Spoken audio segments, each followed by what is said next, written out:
Singhbhum chamber of commerce and industries के इस platinum jubilee समारोह में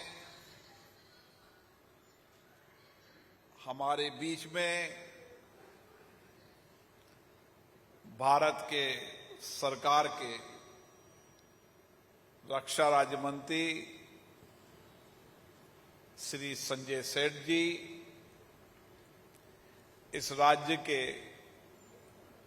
पूर्व मुख्यमंत्री, पूर्व केंद्रीय मंत्री, जिनको कई विषयों का ज्ञान है, श्री अर्जुन मुंडा जी, इस लोकसभा के सदस्य, संसद में मेरे सहयोगी विद्युत चरण महतो जी, इस चैम्बर के अध्यक्ष विजय आनंद मुनका जी,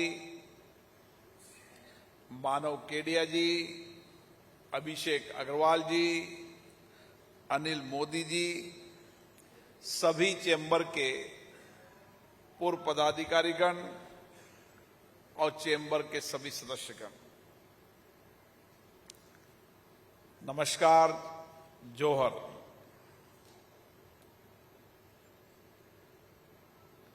झारखंड की यह धरती भगवान बिरसा मुंडा की यह धरती, जिस धरती ने जनजाति सम्मान के लिए, उसके आत्मविश्वास के लिए एक लंबी लड़ाई लड़ी, और उसी धरती पर जमशेदजी टाटा जैसे दूरदर्शी नेतृत्व ने आजादी के पहले एक ऐसी योजना बनाई कि किस तरीके से देश के अंदर इंडस्ट्री सेक्टर के विकास से उस शहर का विकास भी हो सकता है और एक आर्थिक सामाजिक परिवर्तन भी हो सकता है। एक दूरदर्शी सोच, चिंतन, उस परिस्थिति में भारत को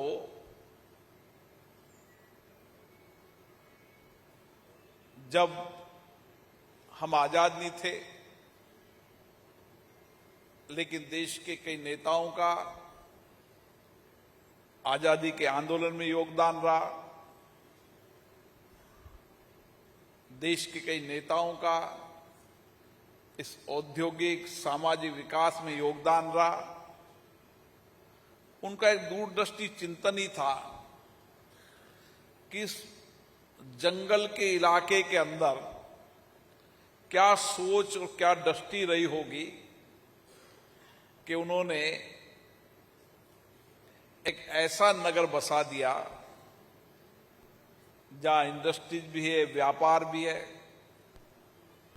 जहां सामाजिक परिवर्तन भी हुआ है, आर्थिक परिवर्तन भी हुआ है, और एक व्यवस्थित नगर जिसको देश के अलग अलग लोग देखने आए, हरा भरा भी है, सुंदर भी है, व्यवस्थित भी है, ऐसी दृष्टि से ही भारत पलटा। आज हम सब जमशेदजी टाटा को भी याद करते हैं, जो इस इंडस्ट्री चलाते समय तो नहीं रहे, लेकिन उनके सोच और चिंतन को, उनको सपनों को उन्होंने आगे वाली पीढ़ी को बताने का काम किया, और यही एक विचार होता है। और आज ये धरती दुनिया की सबसे बड़ी स्टील धरती के रूप में, स्टील मिल के रूप में इसकी पहचान है। लेकिन उसकी पहचान में आपका भी सबसे बड़ा योगदान है। एमएसएमई सेक्टर, जिसके योगदान से आज देश आगे बढ़ रहा है, उस सभी सेक्टरों के अंदर 1947 के अंदर इस संस्था का गठन हुआ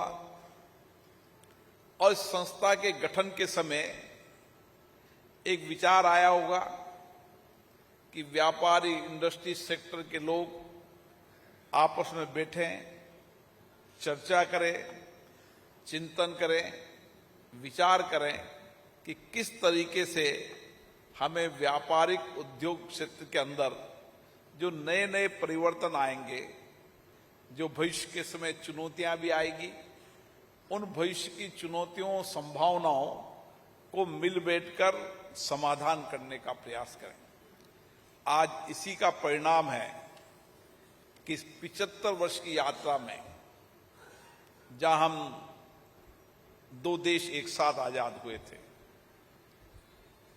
लेकिन इस 75 वर्ष की यात्रा में हमने सामाजिक क्षेत्र में, आर्थिक क्षेत्र के अंदर, तकनीकी क्षेत्र के अंदर और हमारी सीमाओं की क्षमता के अंदर और देश के विकास में जिस मुकाम पर पहुंचे हैं, आज पूरे देश को गर्व है। आज पूरे देश को गर्व है भारत की सेनाओं पर, उनके शौर्य पर, उनके साहस पर कि कोई भी परिस्थिति होगी, उस परिस्थिति के अंदर भारत केवल अपनी रक्षा नहीं करेगा, लेकिन दुनिया के अंदर जो देश के अंदर जो आतंकवाद है, उस आतंकवाद को समाप्त करने के लिए नई नीति, नई कार्य योजना से इस काम करेगा। और हमने ये साबित कर दिया कि इस देश के अंदर कोई भी देश या कोई भी आतंकवाद फैलाने का प्रयास करेगा तो उसके परिणाम सिंदूर ऑपरेशन से भी गंभीर परिणाम है।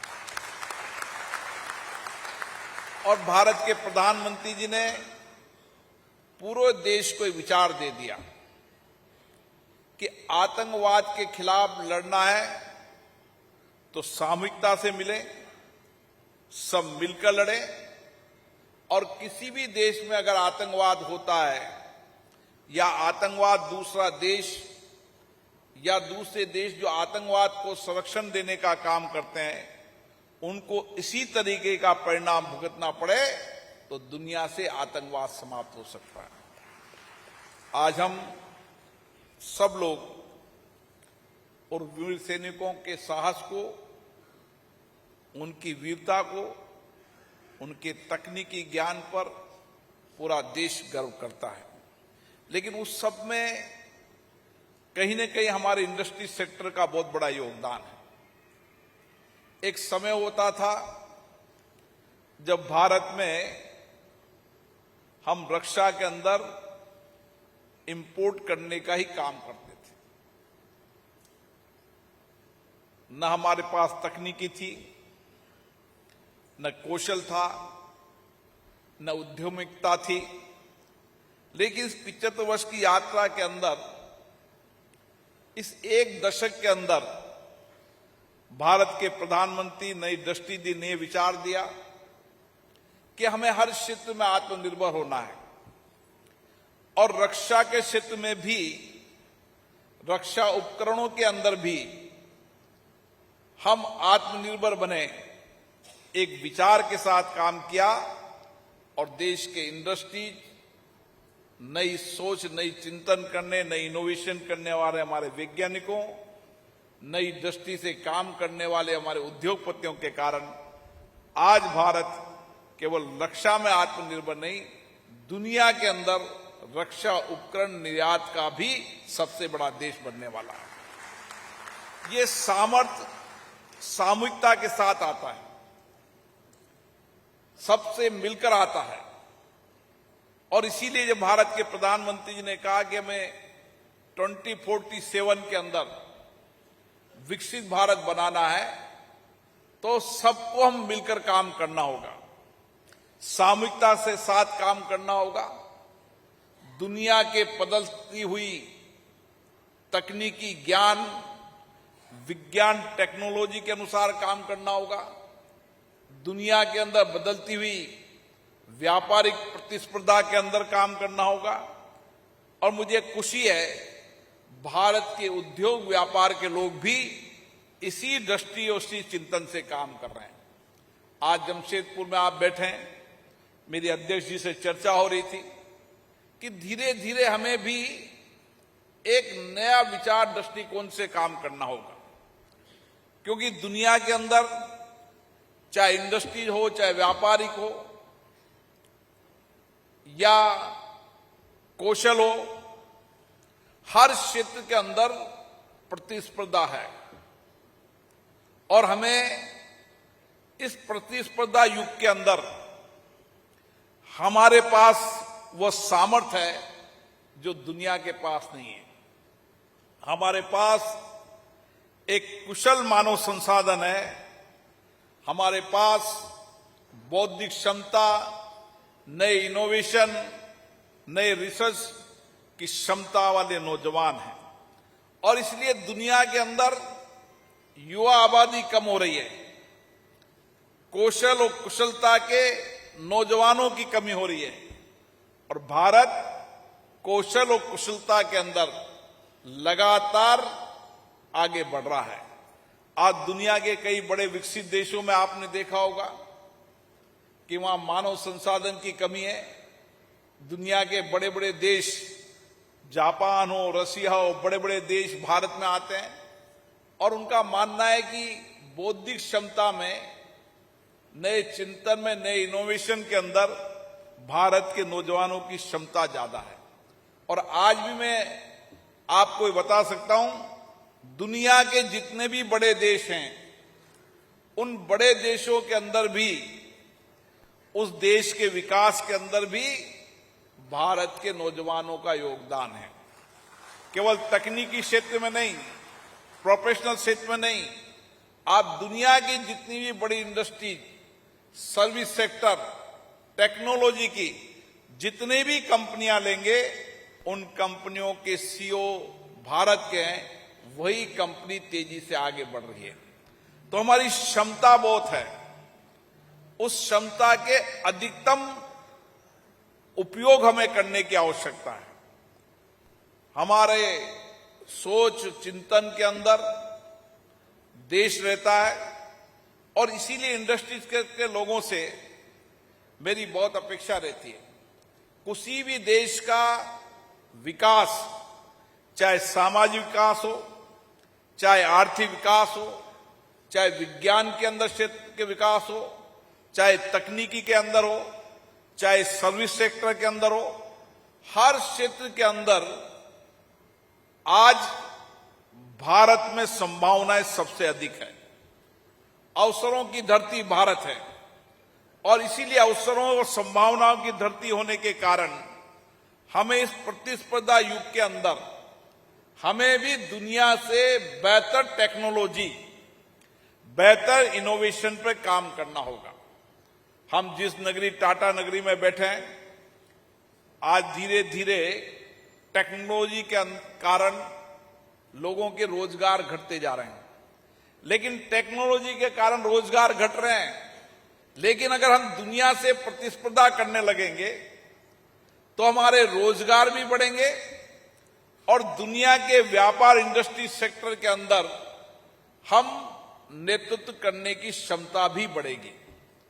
और इसीलिए ये चैम्बर ऑफ कॉमर्स समय समय पर विचार मंथन, लोकतंत्र, विचारों मंथनों के साथ नए सोच, नए चिंतन का एक मंच होता है।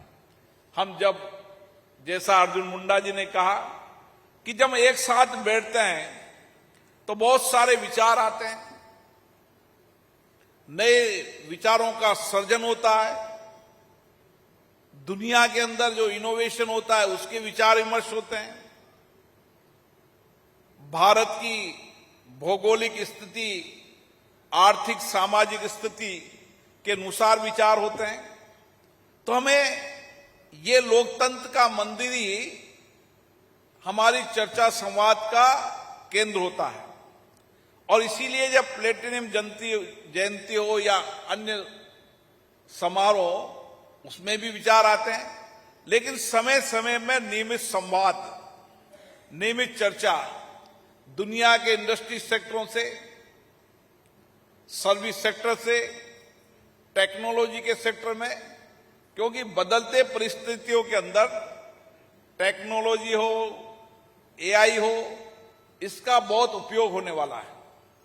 और इसीलिए भारत की क्षमता भी इसमें सबसे ज्यादा है। और इसीलिए हमें विचार विमर्श करना होगा, चर्चा करनी होगी कि हम इस सेक्टर के अंदर जो तकनीकी विज्ञान का सेक्टर हो, चाहे आईटी का सेक्टर हो, उसके अंदर हम किस तरीके से दुनिया के अंदर बेहतर प्रतिस्पर्धा कर सकते हैं। मेरा मानना है हमारे पास एक कुशल कार्यबल है जो दुनिया के पास नहीं है। यह हमारी सबसे बड़ी ताकत और सामर्थ्य आज बन रहा है। और इसी सामर्थ्य को हमें और बेहतर बनाना होगा। इंडस्ट्री सेक्टर के अंदर हमें नौजवानों को किस तरीके से नया प्रशिक्षण, शिक्षण देने की कार्य योजना बनानी होगी। हमें नौजवानों को, विश्वविद्यालयों को, कॉलेजों को, टेक्निकल कॉलेजों को, इनको आने वाले समय में रिसर्च के सेंटर बनाने होंगे। दुनिया के अगर विकसित देशों का आप अध्ययन करेंगे तो वहां के विश्वविद्यालय, वहां के टेक्निकल कॉलेज, वहां के टेक्निकल विश्वविद्यालय बहुत साल पहले इनोवेशन और रिसर्च के सेंटर हो गए थे। दुनिया की बड़ी कंपनियां उन विश्वविद्यालयों को इनोवेशन और रिसर्च का काम करती थी और उनसे पेटेंट लेती थी। इसलिए दुनिया के अंदर वो देश आगे बढ़ते चले गए। लेकिन भारत ने इस दिशा की ओर काम करना शुरू किया है। हमने शिक्षा नीति के अंदर भी बदलाव किया है और भारत ने भी विश्वविद्यालय, टेक्निकल कॉलेज, हमारी आईआईटी, हमारे एम, सभी सेक्टरों के अंदर हमने भी अब रिसर्च के, इनोवेशन के नए अनुसंधान केंद्रों की शुरुआत की है। और इसीलिए हम कहते हैं कि रक्षा उपकरणों के अंदर भी हमारी इनोवेशन, हमारी रिसर्च अब दुनिया से बेहतर होती जा रही है। और जो सेक्टर अभी तक हमारे से छूटे हुए थे, उन सारे सेक्टरों के अंदर आपको काम करने की योजना होगी। एक समय था जब आप टाटा के इंडस्ट्रीज के सहयोगी के रूप में काम करते थे, आप उनकी एमएसएमई सेक्टर के अंदर काम करते थे। लेकिन बदलते परिप्रेक्ष्य में आपको इससे हटकर नई इंडस्ट्रीज के विचारों की ओर आगे बढ़ना पड़ेगा। आप सर्विस सेक्टर के नए सेक्टरों की ओर बढ़ना पड़ेगा। आपको आईटी के सेक्टर में बढ़ना पड़ेगा। और इसीलिए एक सीमित दायरे से निकलकर आपको बड़ा विचार, बड़े सपने लेकर चलना है और बड़े सपने को पूरा करने का सामर्थ्य आप में है। जब हम बड़े सोचेंगे, बड़े सपने पर विचार करेंगे, तो उन सपनों, विचारों को प्राप्त करने के लिए और लक्ष्यों को प्राप्त करने के लिए और तेजी से गंभीर प्रयास करेंगे। हमारे सामने हमारी विरासत बहुत बड़ी है और विरासत हमें नई सामर्थ्य देती है। 1970 के अंदर यहां पर मैं जितना पढ़ा उतना मेरे को लगा कि ढूंढते ढूंढते जमशेद जी अलग अलग इलाकों के अंदर गए और एक ऐसी घटना घटी कि उन्होंने यहां पर इस कारखाने की स्थापना की। अब आप कल्पना करो कि 100 साल से भी ज्यादा का विचार के साथ था, तो हम आज के तारीख में तो दुनिया की सारी जानकारी हमें आज घर बैठकर मिल सकती है।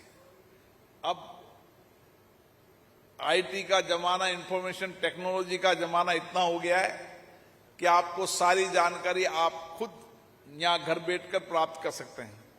इसलिए इस प्रतिस्पर्धा के इस युग के अंदर भारत ही अवसर की धरती है, भारत में संभावना है।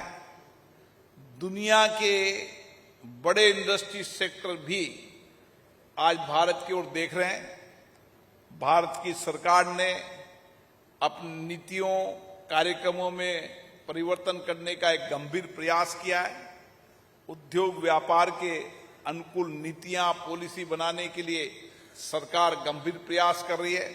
आप समय समय पर जो आपके सामने चुनौतियां हैं, जो संकट है, वो संसद के समय आए, हम आपकी चर्चा कराएंगे, संवाद कराएंगे, ताकि और चुनौतियों को समाधान हो सके। हम एक बेहतर इंडस्ट्री चलाने के वातावरण को कर सकें। हमारी नीतियां, हमारी पॉलिसी स्थायित्व भी हो और इंडस्ट्री जो व्यापारियों के हित भी हो। जितनी हम इस समय हमारी पॉलिसीज को, नीतियों को, कानूनों को इंडस्ट्री जो व्यापारियों के हित में बनाएंगे, उतना ही देश तेजी से सामाजिक आर्थिक विकास की ओर बढ़ेगा।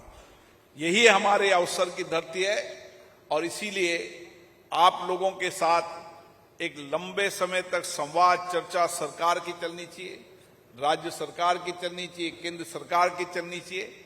जो आप सोचते हैं, जो आपके सामने जो चुनौती आती है, वे व्यवहारिक आती है, क्योंकि आप जमीन पर काम करते हैं।